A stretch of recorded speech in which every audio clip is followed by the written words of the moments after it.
بسم اللہ الرحمن الرحیم۔ اور اس صورت کا جو مرکزی موضوع ہے وہ ہے کفار سے اظہار برات اور ان سے کسی قسم کی دوستی یا موالات نہ رکھنا۔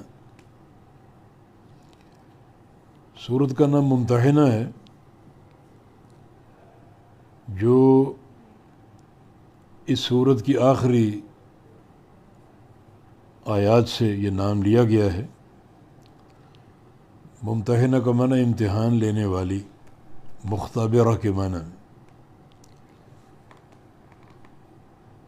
امتحان لینے سے مراد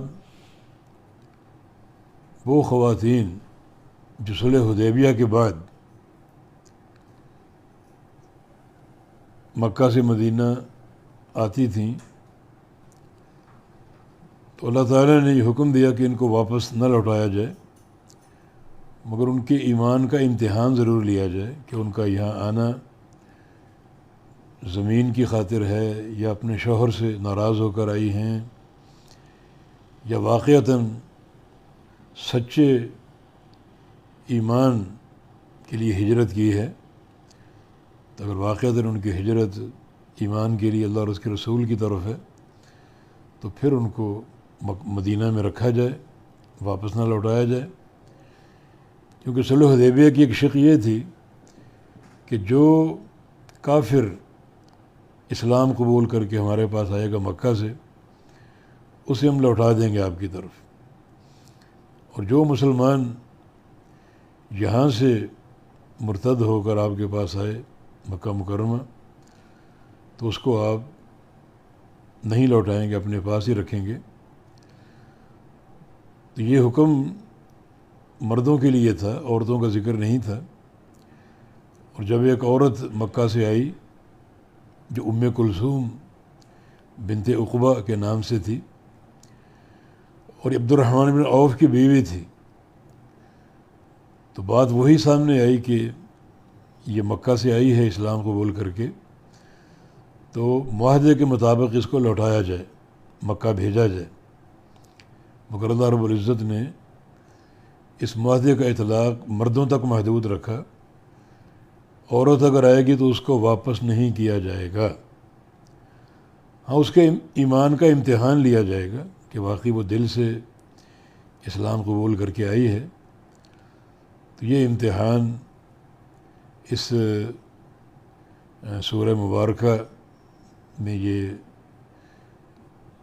امتحان والا قصہ مذکور ہے۔ تو ممتحنہ کا معنی امتحان لینے والی عورت یا خاتون۔ تو سورۃ ممتحنۃ، وہ صورت جو امتحان لینے والی ہے ان خواتین کا جو مکہ سے مدینہ آئیں، تو ان کے صدق ایمان کا جائزہ لیا جائے، اور واقعی اگر وہ دل سے مسلمان ہو کر آئی ہیں تو پھر ان کو لوٹانا جائز نہیں ہے، ان کو مدینہ میں رکھا جائے۔ اور اگر ان کا اسلام علاقے یا خطے کی خاطر ہے یا اپنے شوہر اور گھر والوں سے ناراض ہو کر آئی ہے تو پھر ان کو نہ رکھا جائے۔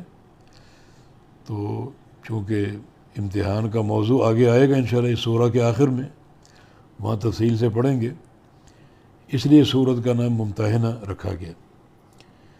مگر آغاز سورت میں ایک بڑا اہم موضوع اٹھایا گیا ہے، اور وہ ہے الولاء والبراء، محبت کے قابل کون ہے، عداوت کے قابل کون ہے۔ اور یہ بات واضح کی گئی کہ جو کفار ہیں، مشرکین ہیں، وہ کسی بھی طرح کسی محبت یا موالات کے قابل نہیں ہیں، ان سے عداوت ہی رکھی جائے گی، وہ دشمن اللہ اور اس کے رسول کے۔